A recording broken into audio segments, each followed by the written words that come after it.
दोस्तों स्टडी 91 के YouTube channel में आप सभी का बहुत बहुत स्वागत है। और आप सभी के डिमांड पर आज केमिस्ट्री की क्लास में मैं पढ़ाने वाला हूं पीरियोडिक टेबल के बारे में। दोस्तों ये पीरियोडिक टेबल वही टेबल है जिसको आप आज तक याद नहीं कर पाए। सही बात है ना कि आपको तरीके से याद नहीं कराया गया। और वैसे भी आज मैं जब ये टॉपिक पढ़ाने वाला हूं ना तो आपको बहुत मजा आने वाला है। एक चीज याद रखें दोस्तों, इस टॉपिक के लिए मैंने अथाह मेहनत किया, इतना मेहनत जो आप वीडियो देखने के बाद समझ जाओगे कि आखिर में मैंने कितना तैयारी के साथ इस चीज को तैयार किया और इस वीडियो को तैयार किया गया। ठीक है, तो आज आप बहुत कुछ सीख पाओगे। और ये पीरियोडिक टेबल आपको एक नए तरीके से मैं पढ़ाने वाला हूं, जो कि गारंटी के साथ बता रहा हूं कि पूरे यूट्यूब पर लोगों की तरह आम चैलेंज नहीं, खुला चैलेंज है, ओपन चैलेंज है आप सभी के लिए कि आपने आज तक ऐसा वीडियो नहीं देखा होगा। बहुत तरीका आपने देखा है ना, इसी तरह से आप पीरियोडिक टेबल पढ़ते हो। भाई हेलिना ने की रब से फरियाद, बेटा मांगे कार सेंट्रो बाप रे, यही सब पढ़े हो ना यार। फालतू की बातें हैं ये सब, फालतू की बातें, ऐसे नहीं पढ़ा जाता मेरे भाई।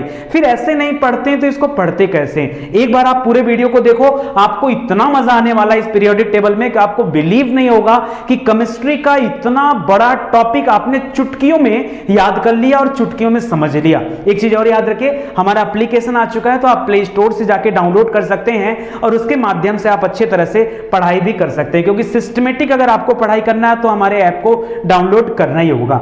चलिए तो हम लोग स्टार्ट करते हैं टॉपिक को। दोस्तों पीरियोडिक टेबल को अगर आपको समझना है तो जब कभी आप पीरियोडिक टेबल को देखते हो तो कुछ ऐसा पीरियोडिक टेबल आपके सामने नजर आता है। इस पीरियोडिक टेबल में खास बातें क्या है? ढेर सारे बॉक्स दिए होते हैं और न जाने क्या क्या इस बॉक्स में कुछ लिखा होता है। और पीरियोडिक टेबल का अलग अलग रंग भी देखने को मिलता है। मतलब अगर आप गूगल पे सर्च करेंगे पीरियोडिक टेबल तो आपको अलग अलग रंग के पीरियोडिक टेबल मिल जाते हैं। समझ में नहीं आता कि रंगीन बस जानबूझ के बनाया गया है, यानी इसको अच्छा दिखाने के लिए, या फिर हर रंग के पीछे कोई कहानी है। तो जो कुछ भी है आज उन सभी तथ्यों के बारे में मैं आपको बताने वाला हूं। तो चलिए स्टार्ट करते हैं अपने टॉपिक को। टॉपिक की स्टार्टिंग आज मैं एकदम अलग ढंग से करने वाला हूं, क्योंकि आज मैं किताबी भाषा में आपसे बात नहीं करूंगा। जो किताबों में लिखा होता है उसके बारे में बिल्कुल नहीं बात करूंगा, क्योंकि उसकी वजह से आपको कंफ्यूजन हो सकता है। तो चलिए स्टार्ट करते हैं दोस्तों, हम लोग पढ़ने चलते हैं मॉडर्न पीरियोडिक टेबल को। एक बात याद रखिए, मॉडर्न पीरियोडिक टेबल जो होता है ना, इसमें बहुत सारे रो और कॉलम होते हैं। ये रो क्या होता है सर, ये कॉलम क्या होता है सर? दोस्तों आपको पता होगा, हॉरिजॉन्टल जो चीजें होती हैं, क्षैतिज अवस्था में जो चीजें होती हैं उनको क्या बोला जाता है? उनको बोला जाता है रो। और कॉलम क्या होता है? जो सीधा सीधा होता है उसको कॉलम बोलते हैं। जैसे आपसे कहा जाता है दो कॉलम बनाओ, तो आप क्या करते हो? कॉलम ऐसे नहीं बनाते हो, ये कॉलम होता है, ये कॉलम होता है। और अगर आपने यहीं पे ऐसे से खींच दिया तो ये क्या बन जाता है? ये रो बन जाता है। तो आप समझो, ये वाली जो रेखाएं होती हैं रो साइड में होती हैं, और ये वाली रेखाएं क्या होती है? कॉलम में होती हैं। ठीक है, इसको रो वाली रेखाएं कैसी होती हैं? ये हॉरिजॉन्टल होती हैं। कैसी होती है? हॉरिजॉन्टल होती हैं। और ये कॉलम वाली कैसी होती हैं? ये वर्टिकल होती है। कैसी होती हैं? वर्टिकल होती हैं। तो इतनी बातें तो आप जानते होंगे। मतलब कि पूरा का पूरा पीरियोडिक टेबल ये हॉरिजॉन्टल और वर्टिकल बॉक्सेस से मिलकर बना है। और एक एक बॉक्स को क्या बोलते हैं? इसमें नाम दिया जाता है ब्लॉक्स कहा जाता है। क्या कहा जाता है?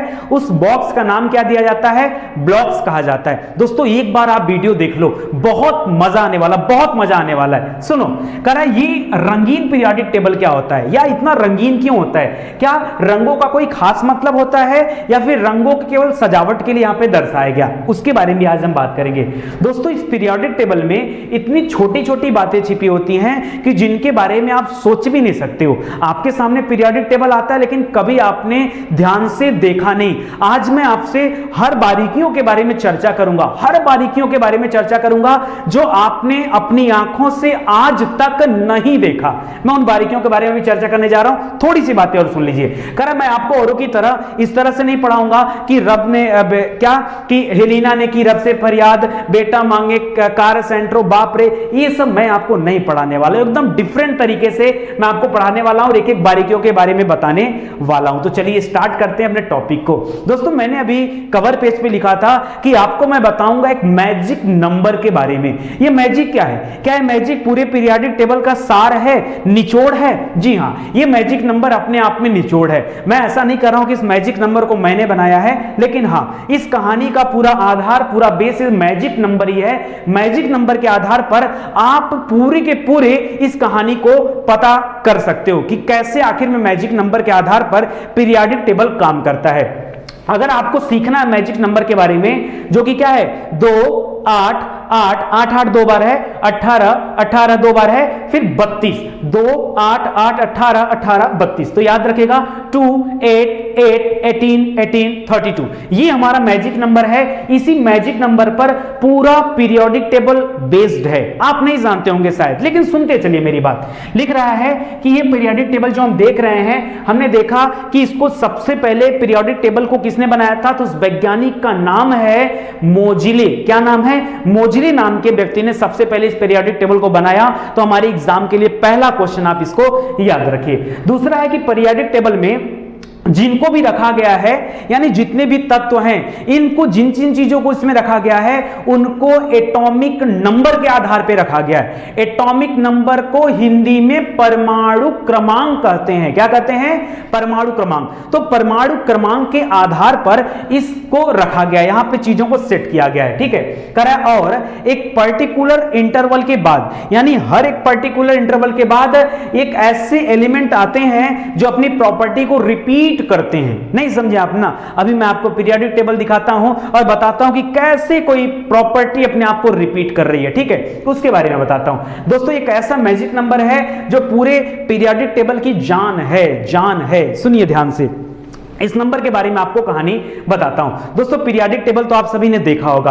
पीरियोडिक टेबल यहां पे मैं छिपा दिया हूं, थोड़ा सा हाइड करके मैं समझाना चाहता हूं कि पहले आप इस मैजिक नंबर को समझो, क्योंकि जब तक आप मैजिक नंबर को नहीं समझोगे तब तक आप इस पीरियोडिक टेबल पे कॉन्सेप्ट क्लियर नहीं कर पाओगे। सुनो ध्यान से, मैंने इसीलिए पीरियोडिक टेबल को दोस्तों यहां पे हाइड किया हुआ है, पीछे से ब्लर किया हुआ है कि आपका ध्यान सिर्फ मोस्ट इंपॉर्टेंट चीजों पर ही रहे, ठीक है। वो इंपॉर्टेंट चीजें क्या है? पहला तो ये नंबर, आपने कहा सर नंबर हमें याद हो गया, 2 8 8 18 18 32 हमको याद हो गया।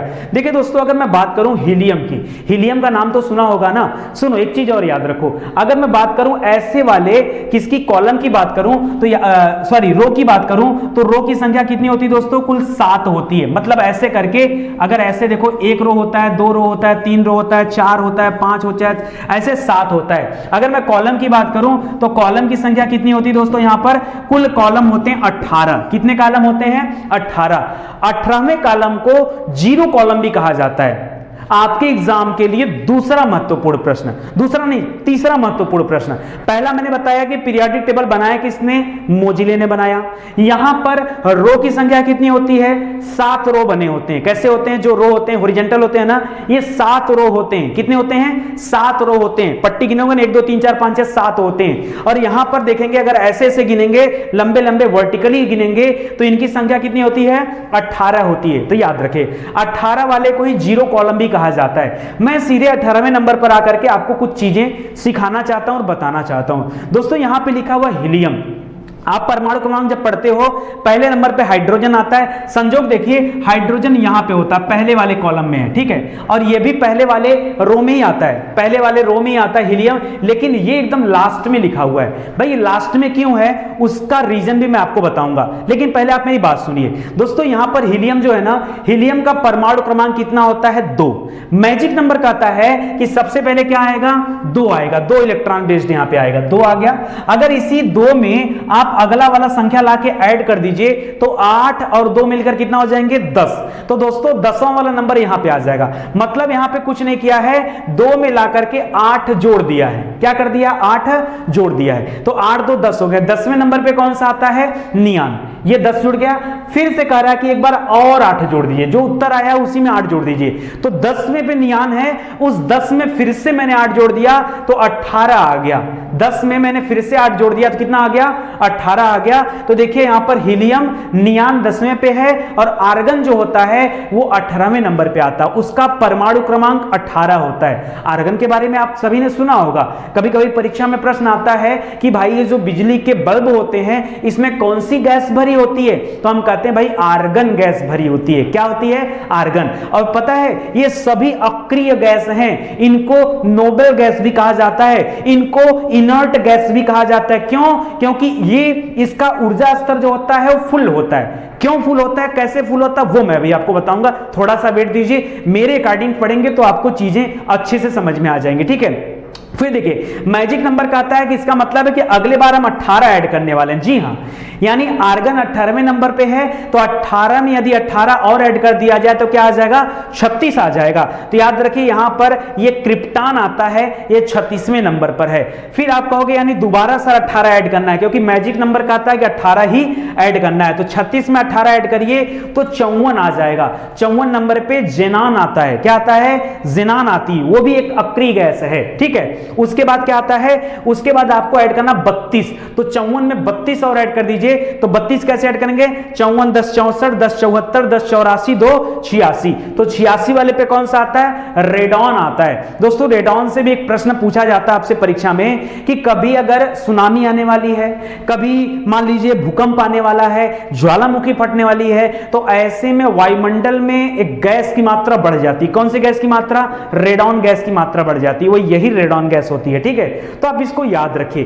दोस्तों मैं आपको कुल मिला जुला के ही बताना चाहता हूं कि यहां पर जो सीरियल है ना वो इसी क्रम पे भरे होते हैं, इसीलिए तो मैंने कहा ये एक मैजिक नंबर है। अब आप कहोगे सर क्या पूरा का पूरा पीरियोडिक टेबल इसी फॉर्मेट में भरा होता है, क्या पहला वाला भी ऐसे भरा होता है? हाँ भाई हाँ, पहला दूसरा तीसरा चौथा, आप कोई भी यहां से कॉलम उठा लो, हर कॉलम इसी तरीके से भरा होता है, हर कॉलम इसी तरीके से फिल होता है। सर आपने इसी को ऑप्शन में क्यों मांगा, क्योंकि यह दो ऐसे कॉलम होते हैं जो पूरा 1 से लेकर 7 तक भरे होते हैं। उसमें कौन आता है, 18वां वाला कॉलम, और इधर वाला देखेंगे तो पहला वाला कॉलम। ठीक है, इसीलिए मैंने अपने एग्जाम्पल में ये लिया। चलो ये तो मैजिक नंबर ऐसा रहा। अब एक बच्चे ने पूछा सर क्या इस मैजिक नंबर में, जो ये मैजिक नंबर दिया है, क्या ये मैजिक नंबर सिर्फ कॉलम वाइज काम करेगा या फिर ये ऐसे भी काम कर सकता है? ऐसे मतलब कैसा, रो वाइज भी काम कर सकता है। दोस्तों ये मैजिक नंबर इसीलिए तो है क्योंकि ये रो के वाइज भी ही काम करता है, उस तरीके से भी काम करेगा।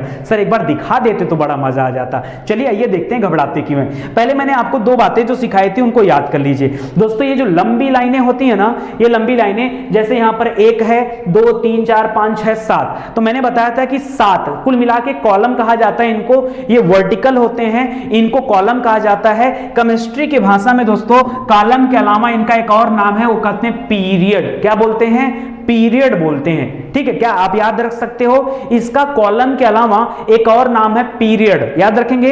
अच्छा ठीक है, आप याद रखिएगा। दूसरा दोस्तों अगर हम रो वाइज बात कर लें, ऐसे ऐसे जो बना होता है इसको हॉरिजॉन्टल बोलते हैं, इसको क्षैतिज आकार बोलते हैं। ठीक है, और इसको रो के अलावा इसको ग्रुप्स का भी नाम दिया जाता है। क्या नाम दिया जाता है, ग्रुप्स का भी नाम दिया जाता है। तो ऐसे ग्रुप होते हैं और ऐसे पीरियड होते हैं। क्या आप याद कर सकते हो मेरी इतनी बात को? दोस्तों एक एक पॉइंट को याद करो। मैं पीरियोडिक टेबल का सार बता रहा हूं, इस तरह से आपको कहीं नहीं मिलने वाला है। एक एक स्टेप पढ़ो, वादा मैंने किया है ना, चैलेंज भी किया है ना, आपको चीजें सिखा कर रहूंगा। थोड़ा सा आप धीरे धीरे चलो, एक एक स्टेप चलते हैं। चलो अगली बात अब हम लोग याद रखते हैं। दोस्तों मैंने यहां पर बाकी चीजों को पीछे करके एक चीज हाईलाइट किया हुआ है। यहां पर आपको हाइड्रोजन दिख रहा है, यच जो येलो कलर से लिखा हुआ है, और यहां पर हीलियम दिख रहा है। ठीक है दोस्तों, ये पहला रो है। क्या है, ये पहला वाला रो है। पहले वाले रो में केवल 2 एलिमेंट होते हैं, एक हाइड्रोजन होता है, एक हीलियम होता है। ठीक है, हाइड्रोजन पहले नंबर पे दिखता है, हीलियम आखिरी नंबर पे दिखता है। अगर आपके माइंड में बात आ रही कि क्यों हाइड्रोजन पहले पे दिख रहा है, क्यों हीलियम इसके बगल में नहीं दिख रहा है, हो सकता है आपके मन में ऐसी बातें आए, आपने शायद कभी सोचा नहीं भी आई है तो अब सोचिए। भाई हाइड्रोजन यहां दिख रहा है, हीलियम यहां दिख रहा है, इसके पीछे रीजन क्या है? दोस्तों पता है मोजिले ने क्या किया था, किस कॉन्सेप्ट पर उनके दिमाग में क्या आया कि इस पीरियोडिक टेबल को उन्होंने बनाया। अगर उनके दिमाग की उस थिंकिंग को पकड़ लें तो पीरियोडिक टेबल का सार आपको पता चल जाएगा। वो यार ये बात है, हाँ ये बात है। सुनो दोस्तों, मैंने आपको पढ़ाया कि परमाणु का जो नाभिक होता है, उस नाभिक में 2 चीजें पाई जाती हैं, एक प्रोटॉन होता है, एक न्यूट्रॉन होता है, और इलेक्ट्रॉन जो होता है उस नाभिक के चारों ओर चक्कर लगाता है। यह वृत्तीय कक्षा पर चक्कर लगाता है और बहुत सारी कक्षाएं होती हैं। 4 तरह की कक्षाओं के बारे में मैंने आपसे चर्चा किया था, K, L, M, N। ठीक है, और मैंने 2n² आपको बताया था कि एक एक कक्षा में अधिकतम कितने इलेक्ट्रॉन रह सकते हैं। इसको ऑर्बिट का नाम दिया जाता है, कक्षा को ऑर्बिट कहा जाता है। इसके अलावा मैंने आपको उप कक्षा के बारे में बताया था जिसको सब ऑर्बिट कहते हैं, जिसको हम sp df में बांट देते हैं। दोस्तों अगर मैं इस हाइड्रोजन की बात कर दूं तो मैं खाली इतना कहना चाहता हूं कि जो मैजिक नंबर मैंने आपको बताया वही मैजिक नंबर लेके चलिएगा। दोस्तों यहां पर क्या है ना कि भाग देना है। आपने जब आप छोटे छोटे बच्चे थे तो आप भाग देते थे और आपसे पूछा जाता था कि कितना शेष बचा है। भाई वो शेष अगर आपने पकड़ लिया ना, ये पूरे रो का और कॉलम का निचोड़ मिल जाएगा। सुनो सुनो कहानी क्या है दोस्तों। मैं अभी कहानी में आपको ये बताना चाह रहा हूं कि हाइड्रोजन, दोस्तों क्या आप 2 से भाग दोगे तो यहां क्या बचेगा? ये तो बेचारा अकेला, इसके पास एक ही इलेक्ट्रॉन है, इसलिए यहां पर पहले नंबर पे हाइड्रोजन दिखता है। पहले वाले मैं अभी रो की बात ना करके मैं अपनी बात कॉलम पे करता हूं, ठीक है, मतलब ऐसे बताता हूं। तो हाइड्रोजन है यहां पे, हाइड्रोजन के ठीक नीचे यहां पे हीलियम होता है, यहां पर लिथियम दिया हुआ है। लिथियम नंबर 3 पे आता है। लिथियम किस पे आता है दोस्तों? 3 नंबर पे आता है। दोस्तों बताओ अगर 2 से भाग देंगे तो लिथियम में कितना बचेगा? 1 बच जाएगा। जहां जहां 1 बचता है ना वो यहीं पर आते हैं, वो यहीं पर आते हैं। नहीं विश्वास हो रहा है ना? अभी मैं आपको दिखाने वाला हूं, बस थोड़ा सा समय दो क्योंकि स्लाइड काफी आगे जाना पड़ेगा, इस वजह से मैं यहां पे दिखा नहीं पा रहा हूं। दोस्तों ये लिथियम है, देखिए hydrogen, helium, lithium, beryllium, boron, carbon, nitrogen, oxygen, fluorine, neon, ठीक है। यहां पे सोडियम दिया हुआ है, सोडियम को Na लिखते हैं और सोडियम 11वें नंबर पे आता है। किस नंबर पे आता है? 11वें नंबर पे। चलो मैजिक नंबर से भाग देते हैं। देखो 8 और 2 मिलाकर कितना हो गए? 10। 10 तो भर गए हैं, बचा कितना? बचा कितना? 1 बचा है। तो यार यहां पे जितने लोग भी दिए गए हैं ना, सब में जब तुम भाग देते जाओगे, इस एलिमेंट को मिलाकर पूरा करते जाओगे तो शेषफल 1 बचेगा। सर इसका मतलब है कि जो दूसरे वाले कॉलम में दिया है वहां शेषफल 2 बचेगा, जो तीसरे वाले में दिया वहां शेषफल 3 बचेगा, जो चौथे वाले में दिया वहां शेषफल 4 बचेगा। हाँ यही तो कॉन्सेप्ट है। अभी सिखाता हूं, घबराओ मत, थोड़ा सा वेट करो, साथ दो, पूरा निचोड़ लेकर आया हूं। अब देखो यहां पे क्या है ना, आ जाओ सीधा सीधा रो पे आ जाओ। ये हाइड्रोजन है, ये हीलियम दिख रहा है, ये पहला वाला रो है। एक एक स्टेप करते हैं, ठीक है, घबराइए मत। दूसरे वाले रो पे आते हैं। देखिए यहां पर लिथियम दिख रहा है हाईलाइट होके, लिथियम, बेरिलियम 2 दिख रहा है। फिर देखिए boron, carbon, nitrogen, oxygen, fluorine, neon दिख रहा है आपको? तो ये आप समझ लीजिए, दिखा कि नहीं यहां पे आपको? ठीक है, नियान तक हम लोग आ गए, ये हो गया। ये आपका दूसरा वाला रो चल रहा है, ठीक है, रो। ये आपका क्या चल रहा है? दूसरा रो चल रहा है। रो को हम लोग क्या बोल सकते हैं? ग्रुप से भी बोल सकते हैं, तो इसको भी आप याद रखेगा, ठीक है। आ जाते हैं तीसरे पे। तीसरे पे देखिए सोडियम, मैग्नीशियम, सोडियम, मैग्नीशियम। देखिए मैग्नीशियम 12 पे दिया है ना, आप ध्यान दो। चलो आप थोड़ी सी चर्चा कर लेते हैं। मैग्नीशियम किस नंबर पे दिया? 12 पे। देखिए 8 2 10 से अगर कट जाएगा, इसमें 10 घट जाएगा, ठीक है, तो मैक्सिमम कितना घट सकता है? यही तो घट सकता है। तो बचेगा कितना? 2 बचेगा, इसलिए इसको नंबर 2 पे रखा गया। इधर से नंबर दूसरे वाले पे रखा गया है। समझ में आ रहा है? ये आपको समझना है। तो चलो देखो सोडियम, मैग्नीशियम, मैग्नीशियम के बाद क्या आता है? एल्युमिनियम आता है, सिलिकॉन आता है, फास्फोरस आता है, ठीक है, फास्फोरस के बाद सल्फर, क्लोरीन, आर्गन आता है। बस ऐसे करके आप लाइन से पढ़ते जाओ। समझ में आ रहा है? ये आपका तीसरा हो गया। चौथे रो पे आएंगे दोस्तों, चौथे रो पे आएंगे तो यहां पर देखिए, यहां पे पोटेशियम, पोटेशियम, पोटेशियम को के लिखा जाता है, पी नहीं लिखते हैं। पोटेशियम, पोटेशियम किस नंबर पे है दोस्तों? यहां पे ध्यान से देखेंगे पोटेशियम तो 21वें नंबर। आप जोड़ लीजिए ना कितना आ जाता है भाई। यहां पे 2 था और ये वाला कितने पे था? लिथियम, लिथियम कितने पे था? सोडियम, हाइड्रोजन, हीलियम, लिथियम, यहां पे 3 नंबर था। देखिए ऐसे आप निकाल भी सकते हो। देखो यहां पे हाइड्रोजन था, यहां पे लिथियम था। भाई हाइड्रोजन 1 नंबर पे है, लिथियम 3 नंबर पे। क्यों? क्योंकि इसी हाइड्रोजन में 2 जुड़ा है, 3 आ गया लिथियम। लिथियम के बाद यहां सोडियम था, सोडियम 11 नंबर पे आ गया। सोडियम मतलब Na, सोडियम मतलब 1 मिनट, सोडियम मतलब क्या हो गया? Na।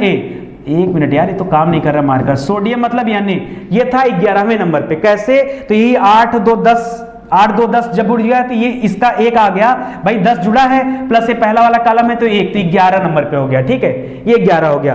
फिर से आपको 8 जोड़ना है, ठीक है, तो 11 8 क्या हो जाएगा? 19, ठीक है। तो 19वें नंबर पे क्या हो जाता है? पोटेशियम आता है, यानी के वाला मान क्या हो गया? के का मतलब जहां के दिया यहां पे क्या होगा? इसका परमाणु क्रमांक 19 होगा। ये सब मैं आपको सिखाऊंगा, लेकिन अभी आप खाली मोटी मोटा समझो। मैं आपको ये दिखाना चाह रहा हूं कि रो में कितने होते हैं, तो ये आपको रो दिखा रहा हूं कि आप रो देखो, ठीक है, ये रो देखो। दोस्तों एक चीज और मैं बताना भूल गया, ठीक है, उसके बारे में मैं चर्चा कर लेता हूं। वो गजब का मैजिक ये भी यहां पर काम करता है दोस्तों। जो ये मैजिक ट्रिक है ना, मैंने आपसे कहा कि रो वाइज भी काम करता है। देखो यहां पे पहले नंबर पे 2 दिख रहा है ना, 2 दिख रहा है 2, यहाँ पे पहले नंबर पे क्या है 2, तो यहाँ का भी जो पहला नंबर है ना, इसमें केवल 2 एलिमेंट हैं, हाइड्रोजन और हीलियम, यही 2 एलिमेंट है, कोई तीसरा एलिमेंट इस रो में नहीं होता है। दूसरा वाला रो में कितना होगा, कह रहा है 8 एलिमेंट होगा। कैसे 8 एलिमेंट होगा, देखोगे ना, मैं दिखाता हूं, देखो कैसे 8 एलिमेंट है, गिनती आप मारो, लिथियम बेरिलियम 2 हो गया, boron, carbon, nitrogen, oxygen, fluorine, neon, देखो गिनो 1 2 3 4 5 6 7 8, बोलो 8 हुआ कि नहीं, 8 हुआ कि नहीं, समझ रहे हो। तो पहले वाले रो में 2, दूसरे वाले रो में 8, मैजिक नंबर हर तरीके से काम करता है। फिर देखो तीसरे वाले में भी 8 आएगा, कह रहा है जो तीसरा वाला भी हम रो बात करने जा रहे हैं ना, जिसमें क्या आता है, जिसमें सोडियम मैग्नीशियम आएगा, उसमें भी टोटल 8 एलिमेंट ही होंगे। कितने एलिमेंट होंगे टोटल, 8 एलिमेंट। चलो देख लेते हैं कि 8 एलिमेंट है कि कितना एलिमेंट है। देखो यहां पे सोडियम मैग्नीशियम, ठीक है 2 हो गए, aluminium, silicon, phosphorus, sulphur, chlorine, argon, गिनती मारो 2 3 4 5 6 7 और 8, तो कितने हो गए, यहां भी 8 हो गए। तो देखो तीसरे वाले कॉलम में भी 8 होता है। इसके अनुसार है कि चौथे कॉलम में कुल कितने एलिमेंट दिखते हैं, 18 एलिमेंट दिखते हैं। तो देखो ना ध्यान से, यहां पे चौथे वाले कॉलम में कुल 18 एलिमेंट नजर आएंगे। कैसे, देखिए यहां पर पोटेशियम, कैल्शियम, फिर यहां पर देखिए 20 के बाद 21 22 23 24 ऐसे करते हुए क्या करेंगे, आगे बढ़ते चले आएंगे। और यहां पे आप देखेंगे दोस्तों, तो आगे आपको क्या दिख जाएगा, कुल 18। मैंने आपसे कहा था यहां से यहां तक कुल कितने होते हैं, ग्रुप्स कितने होते हैं, ये 18 होते हैं। ये टोटल 18 है ना, तो ये 18 के 18 यहां पे दिख रहा है। गिनती कर लो मेरे भाई, अगर कोई कंफ्यूजन है तो गिनती कर लो, 1 2 3 4 5 6 7 8 9 10 10 11 12 13 14 15 16 17 18 आएंगे टोटल। पूरी लाइन भरी है ना, चौथे नंबर पे 18 आता है। कर अब पांचवा जो रो है उसमें भी 18 आइटम है। अच्छा, पहले से बता देता है, गजब। आपने कभी केयर किया इस चीजों को, आप केयर करो। तो देखो 5 में भी क्या है, पूरा का पूरा 18 है, यहां से लेकर यहां तक पूरा का पूरा क्या है, जिनान तक, ये पूरा 18 आइटम यहां पर दे रखा है। कर अब 5वें नंबर पे 32 आइटम है। अब देखते हैं तुम 32 कहां से दिखाते हो।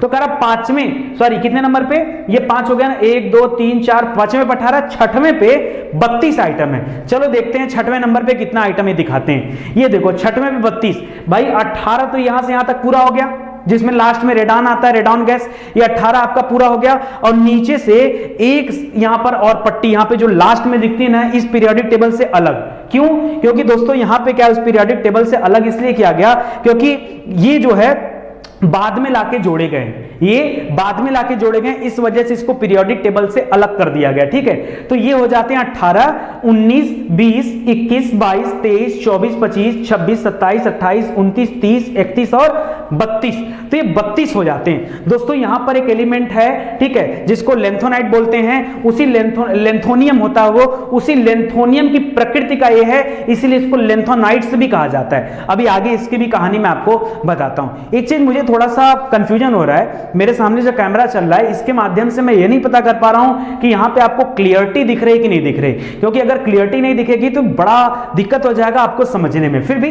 चलिए, क्लास चल रही तो लेते हैं, कोई दिक्कत होता है तो आप बताइएगा तो फिर से कर देंगे। अब इसके बाद दोस्तों जो 7वां रो है ना, ये कुछ इनकम्प्लीट है, अभी इसमें धीरे धीरे एलिमेंट्स लाए जा रहे हैं और भरे जा रहे हैं, तो इनकम्प्लीट हैं, इस वजह से इसको इनकम्प्लीट माना गया है। तो कुल मिला जुला के जो मैजिक नंबर है वो हमें क्या सिखाता है, मैजिक नंबर, हमने जो मैजिक नंबर से सीखा कि पहला वाला जो रो है उसमें अधिकतम कितने एलिमेंट हो सकते हैं, 2 एलिमेंट, दूसरे वाले रो में अधिकतम 8 हो सकते हैं, तीसरे वाले रो में 8 हो सकते हैं, ठीक है, चौथे वाले में 18 हो सकते हैं, 5वें वाले में 18 हो सकते हैं, और 6वें वाले में कितना हो सकते हैं, 32, और 7वां क्या है दोस्तों, 7वां क्या है, इनकम्प्लीट है। हमने आज यही सीखा, हमने आज यही सीखा। प्लस कॉलम के लेके मैजिक नंबर की अगर मैं बात करूं तो हमने ये सीखा कि हर कॉलम में जो कुछ भी दिया होता है, अगर उसमें पहले नंबर पे 2 वाले में है, अगर उसमें हम 8 ऐड कर दें तो यहां पे हमेशा 10वां आइटम दिया होगा, फिर से हम 8 ऐड करेंगे तो यहां पे 18वां आइटम दिया होगा। ये हमने साबित कर दिया, उस चीज को हमने यहां से रियलाइज करके देख लिया है। आगे बढ़ते हैं। कुछ चीजें मैं आपको और समझाता हूं, लेकिन आप बताओ आपको समझ में आ रहा है कि नहीं? धीरे धीरे आएगा समझ में, अभी बहुत कुछ सीखना बाकी है। लेकिन आप पीरियोडिक टेबल में जो हमने पढ़ा कि कुल 7 पीरियड होते हैं और 18 ग्रुप होते हैं। अब बात आती है कि रंगों का क्या चक्कर है। सर अभी तक तो हमने खाली आपको इतना बताया मैजिक नंबर का कॉन्सेप्ट कि आप ऐसे चलो आप ऐसे चलो, कोई फर्क नहीं पड़ता है, मैजिक नंबर ने आपको बहुत कुछ सिखा दिया। अब बात आती है कि रंगों का क्या चक्कर है। भाई अलग अलग रंग दिखाए गए ना, भाई पता चल रहा है कि एक साथ सब पीला पीला एक साथ है। भाई पीला पीला क्यों है, या ये रंगों का चक्कर क्या है, तो उसके बारे में बात कर लेते हैं दोस्तों। उससे पहले मैं चाहूंगा कि आप ब्लॉक के बारे में जान लो, जो ब्लॉक जो छोटे छोटे हिस्सों में बटे होते हैं, एसपीडीएफ के बारे में जान लो। दोस्तों मैंने कल भी आपको पढ़ाया था कि एसपीडीएफ क्या होता है। यह उप कक्षा होती है, इसको सब ऑर्बिट बोला जाता है। यस जो उप कक्षा होती है इसमें अधिकतम इलेक्ट्रॉनों की संख्या कितनी हो सकती है? 2। पी वाले उप कक्षा में अधिकतम इलेक्ट्रॉनों की संख्या कितनी हो सकती है? 6। ठीक है। डी वाले में अधिकतम कितनी हो सकती है? 10। और एफ वाले में कितनी हो सकती है? 14। ठीक है, तो आप इसको याद रखिएगा। इसी से निकलता है कि एक एक कक्षा में कितने क्या हो सकते हैं? इलेक्ट्रॉन हो सकते हैं कक्षा में। ये तो सब कक्षा की बात हो रही है, उप कक्षा की बात हो रही है, सब ऑर्बिट की बात हो रही है। अगर हम बात करें ऑर्बिट की तो मैंने बताया था 4 तरह के ऑर्बिट होते हैं, के, एल, एम, एन। के में क्या होता है? 2 कक्षाएं होती हैं, सॉरी एक उप कक्षा होती है, इसलिए इसको यस रखा है मैंने। यस में केवल 2 होता है, तो के वाली कक्षा में अधिकतम इलेक्ट्रॉनों की संख्या 2 हो सकती, कक्षा में, उप कक्षा में नहीं। यल वाली कक्षा के अंदर 2 सब ऑर्बिट पाए जाते हैं, इसमें यस और पी दोनों होता है, तो 2 अधिकतम हो सकते हैं यस में, पी में अधिकतम हो सकता है 6। 2 और 6 को मिलाकर कितना हो गया? 8 हो गया। समझ में आ रहा है? इसी तरह से देखा जाए तो 2, 8, 18, 32 ये अधिकतम इलेक्ट्रॉनों की संख्या है कक्षा वाइज। खैर हमने कल पढ़ा था। आगे बढ़ते हैं, कुछ अन्य चीजें बताता हूं दोस्तों। ये जो एसपीडीएफ हैं, ये पूरे पीरियोडिक टेबल में कुछ चीजें हैं जिनको एसपीडीएफ के माध्यम से आपको समझना है दोस्तों। एसपीडीएफ क्योंकि ब्लॉक हैं तो अलग अलग ब्लॉक हैं। स्टार्टिंग की जो 2 यहां पर कॉलम आपको दिख रहा है ना, पहला कॉलम और दूसरा कॉलम, ठीक है, इन 2 कॉलम को यस ब्लॉक में रखा गया है। किस में रखा गया है? यस ब्लॉक में रखा गया। देखो बाकी का मैंने दोस्तों इसीलिए यहां पर ब्लर कर दिया है ताकि आपको कोई कंफ्यूजन न होने पाए। एक सेकंड रुकिए, मैं बड़ा करके दिखा देता हूं। यहां पे दिख रहा है आपको, बाकी को ब्लर इसलिए रखा गया कि आप सब यार क्या हो जाता है, बाकी को ब्लर इसलिए रखा गया कि आप समझ पाओ। ठीक है, तो यहां पे केवल क्या है? 2 कॉलम आपको दिख रहे हैं जिनको यस ब्लॉक में रखा गया। आप समझो कि किसको किस ब्लॉक में रखा गया। अगर मैं पी ब्लॉक की बात करूं तो ये बगल वाले को पी में नहीं रखा गया है, आप देख रहे हैं ब्लर है, पी में रखा गया इतने, मतलब ये 13 नंबर का कॉलम, 13, 14, 15, 16, 17 और 18, 13 से लेकर 18 नंबर के कॉलम तक जितने एलिमेंट हैं इनको पी ब्लॉक में रखा गया है। इसको किस में रखा गया है? पी ब्लॉक में रखा गया है, पी ब्लॉक में रखा गया है। ठीक है, इसको याद रखेंगे। अब क्यों रखा गया है उसके पीछे रीजन है दोस्तों। यस वाले में, यस अगर उपकक्षा की बात कर दें तो मैंने अभी पीछे आपको पढ़ाया कि यस उपकक्षा में अधिकतम इलेक्ट्रॉनों की संख्या कितनी हो सकती है? 2। तो याद रखिए, क्योंकि हमने अभी पीछे एक चीज और पढ़ा है कि यहां पर शेषफल 1 बचता है, यहां पर शेषफल 2 बचता है, तो 1 और 2 वाले अधिकतम 2 वाले में आ गए, इसलिए इनको यस ब्लॉक में डाला गया है। अब यहां पर अधिकतम 3 बचेंगे, तो 3 वाले को यहां नहीं रखा गया। अब देखिए यहां पर क्या है, यहां पर डी ब्लॉक आता है, पी ब्लॉक आता है, एसपीडीएफ, तो पी ब्लॉक है यहां पर, पी ब्लॉक है। 13 से लेके 18 तक की चीजें किसमें आती हैं? पी ब्लॉक में रखी जाती, इनको पी ब्लॉक के अंतर्गत डाला गया है। उसके बाद डी ब्लॉक की बात करूं तो ये सेंटर वाले जो येलो वाले होते हैं ना, इनको डी ब्लॉक में रखा गया है, एस पी डी। और लास्ट में जो नीचे दिखते हैं ना, उनको एफ ब्लॉक माना गया है। इनको क्या माना गया है? इनको एफ ब्लॉक माना गया है। तो देखो ना, स्टार्टिंग के जो 2 लाइन है इनको एस ब्लॉक माना गया है।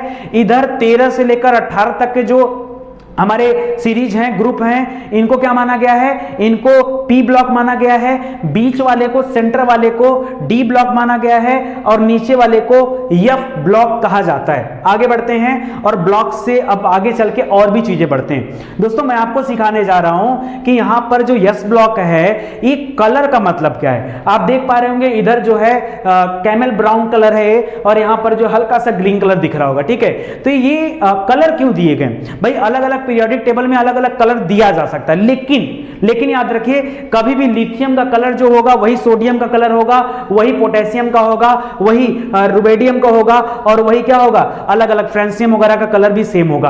कभी ऐसा नहीं कि लिथियम का कलर कुछ और हो और सोडियम का कलर कुछ और हो, ऐसा इम्पॉसिबल है।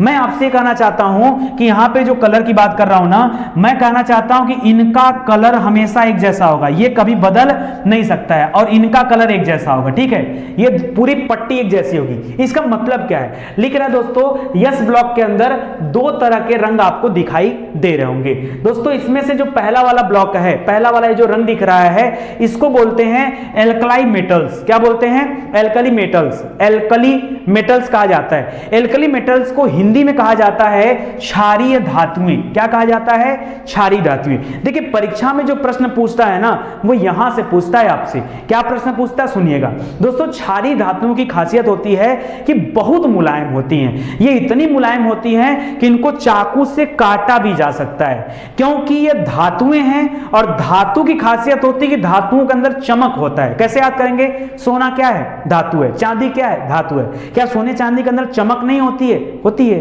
तो आप याद रखिएगा कि धातुएं चमकदार होती हैं। तो यहां पे जो क्षारीय धातुएं हैं ये भी चमकदार होती हैं। ये चमकदार होने के साथ साथ मुलायम भी होती हैं। एक और इनकी खासियत होती है, इनकी मैं कैरेक्टर बता रहा हूं, इनका कैरेक्टर मैं आपको बता रहा हूं। क्या क्या? कि पहली बात मुलायम होता है, दूसरी बात चमकदार होता है, तीसरी बात एक मानक ताप और दाब पर इन पर अभिक्रिया शुरू हो जाती है, और हाई मतलब क्या होती है? उच्च अभिक्रियाशील मानी जाती हैं। ये जो धातुएं होती हैं ये बहुत तेजी से अभिक्रिया करती हैं। दोस्तों ये भी माना जाता है कि ये इतनी तेजी से अभिक्रिया करती हैं कि ये वायु से भी अभिक्रिया कर लेती हैं। अब समस्या खड़ा हो गया, कोई चीज वायु से अभिक्रिया कर लेगी तो उस चीज को तो, अब वायु तो यार हर जगह है, वायु तो हर जगह है ना, तो वायु से अभिक्रिया अगर कोई चीज कर ली तो उसको हम कैसे रोक सकते हैं? दोस्तों रोका जा सकता है। पहले इसके बारे में और याद रखिए कि इतना कोमल होता है, इसे चाकू से भी काटा जा सकता है। तो परीक्षा में पूछता है, बताइए किस धातु को चाकू से काटा जा सकता है? 4 ऑप्शन दे दिया। आप समझो वो चाहे 4 ऑप्शन जैसे भी बने हों, लेकिन उसमें इसी का नाम होगा। वो चाहे लिथियम होगा, चाहे सोडियम होगा, चाहे पोटेशियम होगा, चाहे रुबेनियम होगा, फ्रेंसियम होगा, वो यही होंगे, कुछ दूसरा नहीं हो सकता, क्योंकि यही वो धातु हैं जो पहले वाले पे आते हैं, ठीक है, जिनके इलेक्ट्रॉन कोष में पहली वाली कक्षा में सिर्फ 1 इलेक्ट्रॉन पाए जाते हैं, बाहरी कक्षा में सिर्फ 1 इलेक्ट्रॉन पाए जाते हैं। इसको आप ध्यान रखिएगा।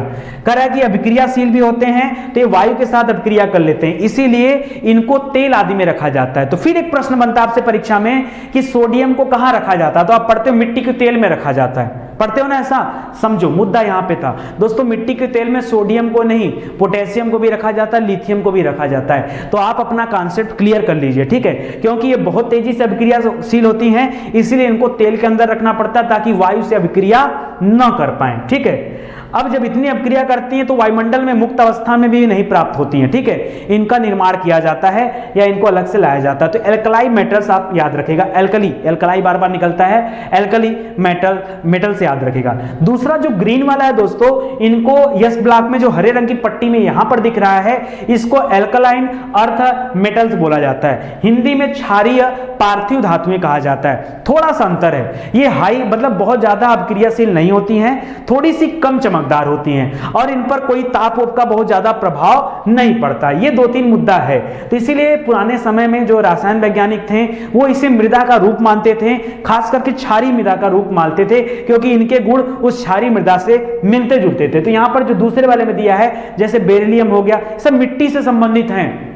आप देखो, आप अगर कृषि विज्ञान पढ़ोगे उसमें बेरिलियम का पता चलेगा पौधों में मिट्टी में इस चीज की कमी होने से पौधे को कोई ना कोई रोग हो जाता है, तो क्या होता है? वो बेरिलियम होता है, वो मैग्नीशियम होता है, वो कैल्शियम होता है, वो जो है आपका जो क्या होता है, कैल्शियम क्या होता है? चूना होता है ना, वो भी देखो मुक्त अवस्था में मिलता है मिट्टी में, ठीक है। तो याद रखेगा, ये हो गया स्ट्रेनियम, हो गया बेरियम, हो गया रेडियम, हो गया, तो आप इनको याद रखेगा, ठीक है। चलिए आगे बढ़ते हैं दोस्तों।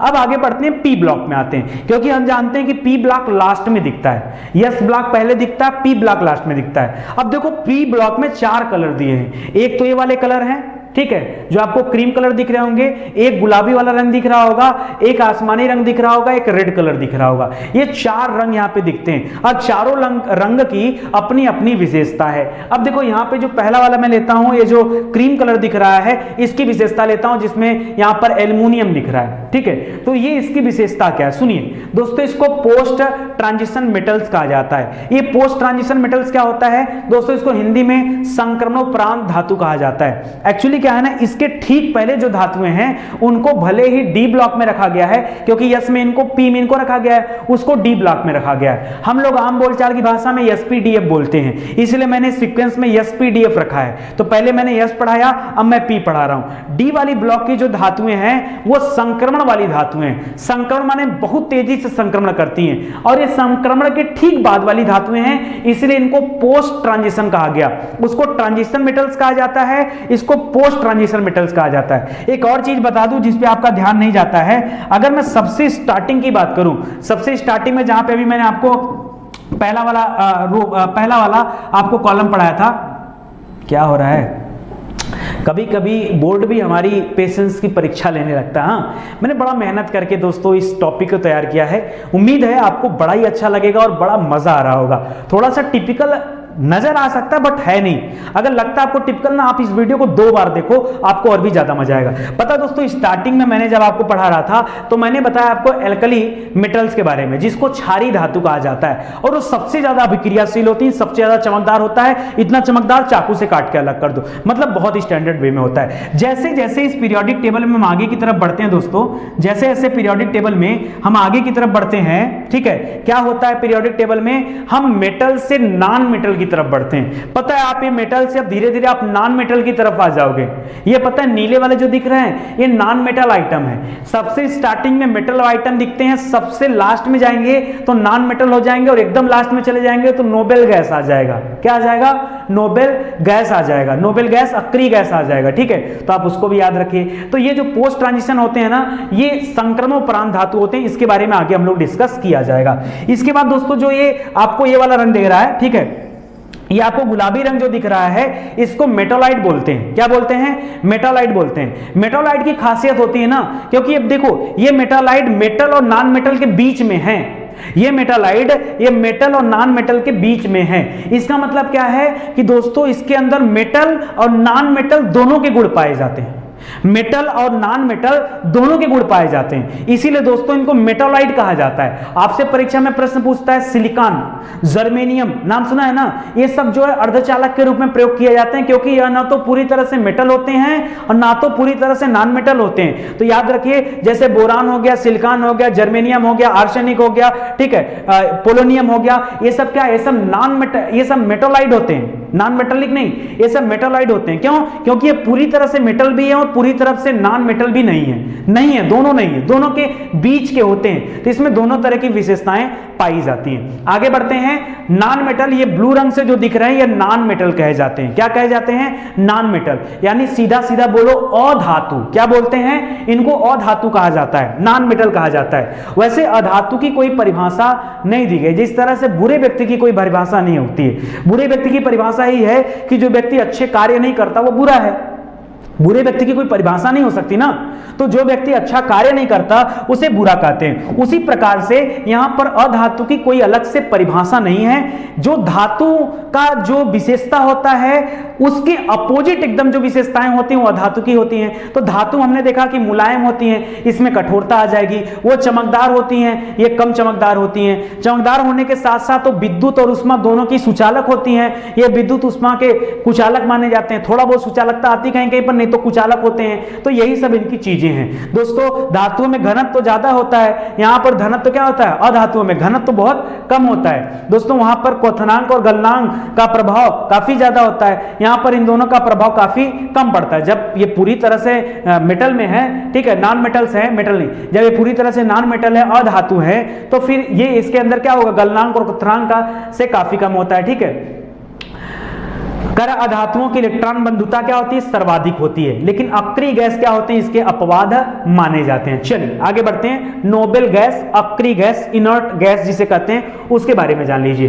कर 18वें ग्रुप को जीरो ग्रुप भी कहा जाता है और उसी में नोबेल गैस दिखाए गए हैं। कर अक्रिय गैस उन गैसों को कहते हैं जो साधारणतः रासायनिक अभिक्रिया में भाग नहीं लेते हैं, सदा मुक्त अवस्था में पाए जाते हैं। मुक्त अवस्था में होते हैं, रासायनिक अभिक्रिया में भाग नहीं लेते हैं, इसीलिए इनको अक्रिय गैस कहते हैं। अक्रिय, जो क्रिया नहीं करते हैं, अक्रिय, समझ रहे हैं ना, तभी इनको अक्रिय कहा जाता है, नोबेल गैस कहा जाता है। आजकल अक्रिय गैस कहने के बजाय इन्हें उत्कृष्ट गैस कहा जाता है। अक्रिय गैस पहले कहा जाता था, क्योंकि अब इनके उपयोग बहुत ज्यादा होने लगे हैं, तो इनको उत्कृष्ट गैस का नाम दिया जाता है, क्योंकि ये गैस पूर्णतः अक्रिय नहीं होते, बल्कि इसमें अनेक उत्कृष्ट गैसों के यौगिक जो आज हमें ज्ञात हो चुके हैं। ये लास्ट में रेड वाले में दिख रहा होगा, यहाँ पे आपको हीलियम दिख रहा होगा, नियॉन है, आर्गन है, क्रिप्टॉन है, जेनान है, रेडॉन है, ये सभी अक्रिय गैस में आते हैं। ये पी ब्लॉक है। इसके बाद आता है दोस्तों डी ब्लॉक। अब आ जाता है डी ब्लॉक। डी ब्लॉक दोस्तों सेंटर में होता है, आपको पता है,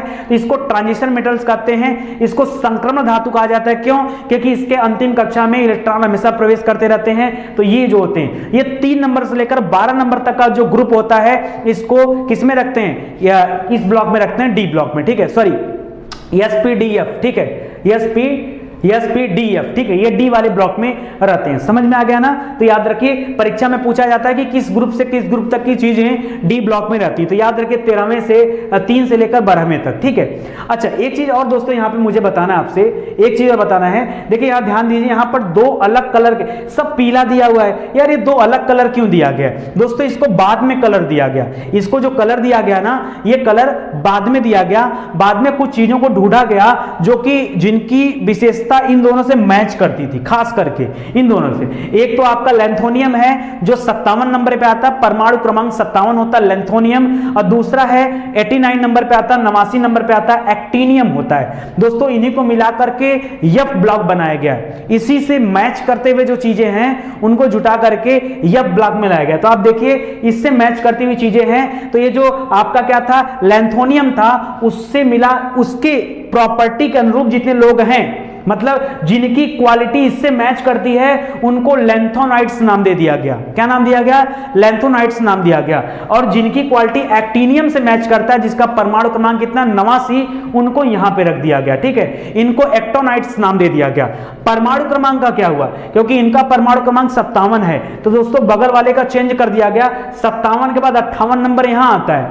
आप समझो, 57 के बाद 58 नंबर क्या होता है, यहां पे आता है। 57 यहां पे नहीं, इसके बगल वाला 58 नहीं है, 58 यहां पे, 58, 59, 60, 61, 62, 63, 64, 65, 66, 67, 68, 69, 70, 71, और तब जब 72 आएगा ना, तब ये 72 यहां से शुरू होगा, 72, 73, 74 ऐसे करते हुए स्टार्ट होगा। फिर जब ये 89 पे खत्म होगा ना, तो 89 के बाद 90 यहां से शुरू होगा, नीचे वाले से 90 से लेकर 103 यहां पे दिया हुआ है, ठीक है। तो इस तरह से ये चीजें होती। समझ में आया कि नहीं आएगा यार? मैंने तो बड़ा मेहनत किया, मुझे नहीं पता आपको मजा आ रहा है कि नहीं आ रहा है, लेकिन अगर चाहेंगे तो मजा आएगा। देखो एक दिक्कत और आ गई सामने। दिक्कत ये है कि कुछ ऐसी भी चीजें हैं जिनको पीले रंग से लिखा गया है। बवाल है यार, सबको तो तुम काले रंग से लिखे थे, दिख रहा है कि नहीं, इसके पीछे हल्का हल्का काला दिख रहा है ना, सब तो तुम काले रंग से लिखे थे यार, इनको पीला रंग से क्यों लिखा गया?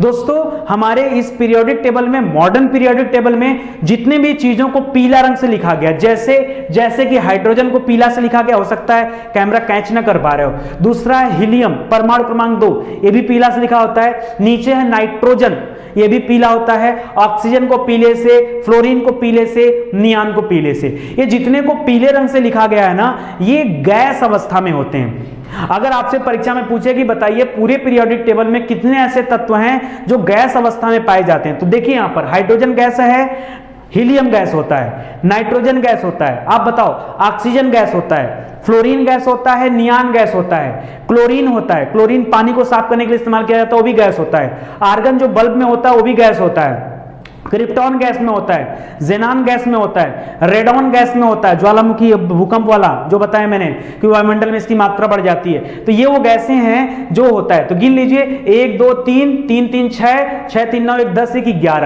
11 ऐसे तत्व हैं जो गैस अवस्था में पाए जाते हैं। ठीक है, तो याद रखिए इसीलिए इनको पीले रंग से दिखाया गया। ठीक है, अब देखिए दूसरी बात आती है, कोई एक चीज पूरे इस जितना भी यहां पर तत्व दिखाए गए हैं इसमें पीरियोडिक टेबल में, उसमें एक ऐसा है जिसका कलर एकदम अलग है, केवल एक अकेला शेर। कौन सा है?